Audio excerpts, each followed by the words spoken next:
with prevailing westerly winds over Japan, nuclear fallout from the Fukushima nuclear power plant tragedy was detected throughout North America at levels comparable to those seen 25 years earlier from Chernobyl, the only other Category 7 nuclear event in history.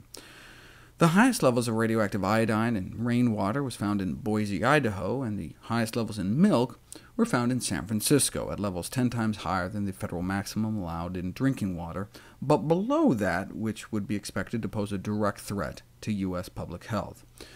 A controversial paper, however, in the International Journal of Health Sciences suggested the radioactive plume from the nuclear meltdowns in Fukushima may be responsible for a subsequent bump in U.S. mortality, similar to what we saw after Chernobyl, though the authors themselves underscore the research shows merely a correlation and potential evidence of a causal link, and that more research is necessary.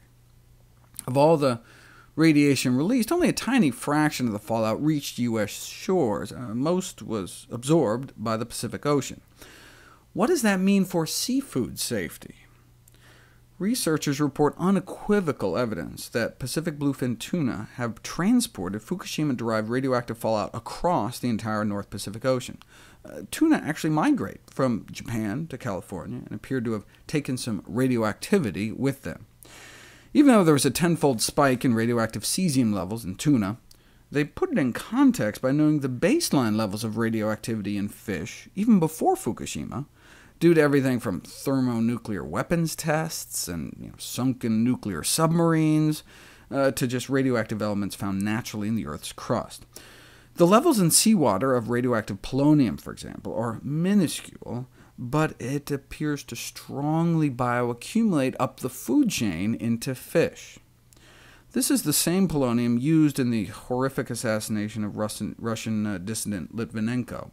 That's the same polonium found in fish. It's a byproduct of uranium decay, and frequently cited as one of the reasons tobacco is so carcinogenic, something the tobacco industry was well aware of and could have easily removed, but the process that could have removed the polonium affected the absorbability of nicotine, and the loss of the nicotine kick sensation was found unacceptable by industry executives, so they kept the polonium in.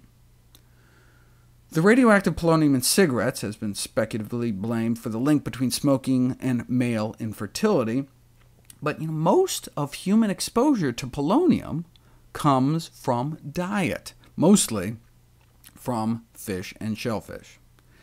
And this was before Fukushima. So what then happens if you eat seafood?